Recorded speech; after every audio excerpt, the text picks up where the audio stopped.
Olá, gente! Hoje a questão é sobre uma das mais importantes figuras de linguagem, que é a elipse. Essa palavra, elipse, ela começou a ser utilizada mesmo em astronomia, porque os astrônomos pensavam que as órbitas dos planetas, elas eram quase que um círculo perfeito. Então, elipse era o quê? Aquela órbita quase circular. Só que a palavra elipse, ela é de origem grega. Ela significa defeito ou falha. Então, nós temos uma questão aqui sobre elipse. E aí a gente vai colocar primeiro a etimologia da palavra. O que é a etimologia mesmo? É a origem. Vou colocar ali, ó, vai aparecer mágica. Grego apareceu ali. Isso ali, em grego, é lido como elipsis. Então, significa defeito ou falta. Só que a elipse, como uma figura de linguagem, ela não é um defeito, mas sim uma falta. Como assim, professor? Nós vamos ver. Por exemplo, assim, vamos pensar uma frase antes de nós adentrarmos a questão. Por exemplo, assim, meu apartamento tem 3 quartos. O dele, 2. Temos aqui duas frases, não temos? Ó, a primeira frase, ó, o meu apartamento tem 3 quartos. A segunda frase, o dele, 2. E aí é justamente na segunda frase que nós temos o uso intenso da elipse. O que é a elipse? Elipse, ela pode ser considerada uma figura de construção. O que é uma figura de construção? São aqueles meios de tu escreveres um texto tornando-o mais enxuto, mais fino, mais elegante. Então aqui, ó, essa segunda frase aqui, ó, o dele 2, nós temos elipse de alguns elementos que já foram ditos antes. Quais são eles? Temos elipse do substantivo apartamento. Temos a elipse do verbo tem. E temos a elipse do substantivo quartos. Temos então nessa segunda frase aqui a falta de 3 elementos. Mas só que essa falta torna o quê? Todo o texto mais elegante, mais conciso, mais enxuto. Então a elipse é uma figura de construção que elimina algo que pode ser facilmente entendido pelo contexto da frase. Então, ó, a elipse, então, ela pode ser a falta de algo já dito antes, ou a falta, ou a supressão, ou apagamento de algo que é facilmente entendido em uma frase. Que nem assim, ó.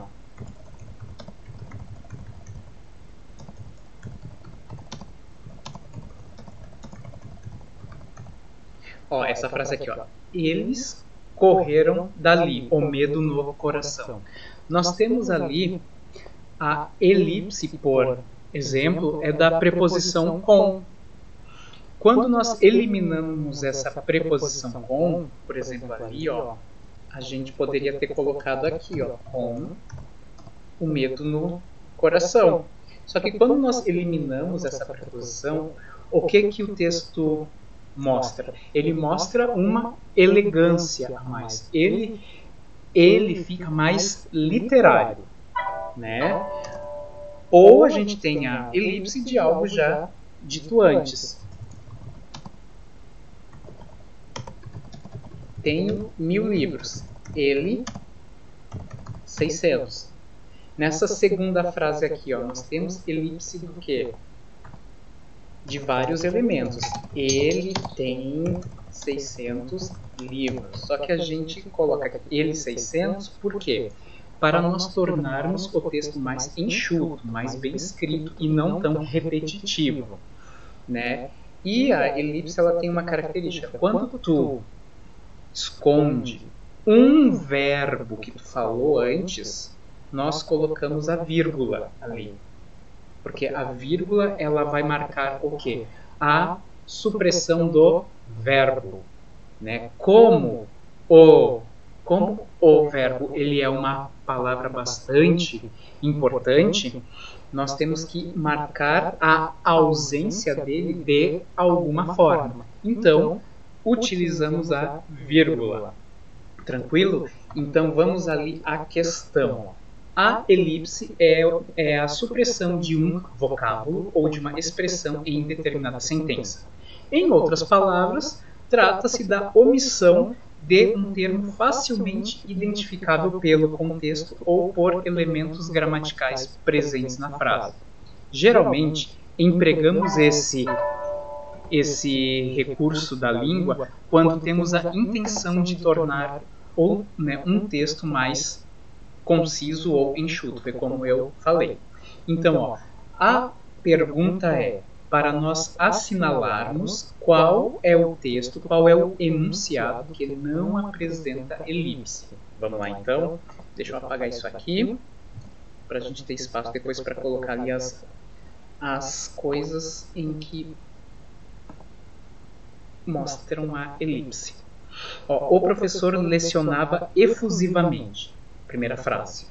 Na sala, 2 ou 3 alunos. Naquela frase ali, na sala, havia 2 ou 3 alunos. Temos então naquela segunda frase a elipse de um verbo. A elipse do verbo haver. Né? Então essa frase possui uma elipse, portanto não é essa a alternativa que nós devemos assinalar. Porque está pedindo o quê? A alternativa que não há elipse. Havia um considerável risco naquela cirurgia. Os médicos estavam apreensivos, também os familiares. Então ali, na segunda frase que nós vamos ter elipse. Os médicos estavam apreensivos, também os familiares. Aí a gente suprimiu alguma coisa que já foi dita antes. Os familiares também estavam apreensivos. Então a gente tem o quê? Elipse ali de verbo e de adjetivo, né? Para tornar o texto menos repetitivo. Aí na terceira frase, que é um trecho de Camões. No mar, aí a gente tem a elipse de um verbo, há ou existe, né? Ou existem, porque o sujeito ali ele é composto, embora ele seja posposto, ou seja, depois do verbo. Existem tanta tormenta e tanta dor. Então ali a gente fez a elipse do verbo, ali no trecho de Camões, né? Camões suprimiu o verbo para tornar o seu verso mais elegante. Ali a última, então, que é uma frase do Schopenhauer, filósofo alemão: os pensadores, os gênios, os iluminadores do mundo e os promotores do gênero humano são aqueles que leram diretamente no livro do mundo. Ali nós não temos nenhum termo sendo escondido, sendo apagado. Portanto, essa frase não mostra elipse para nós. Então vamos assinalar essa alternativa como a correta. Tranquilo, amores? Beijão.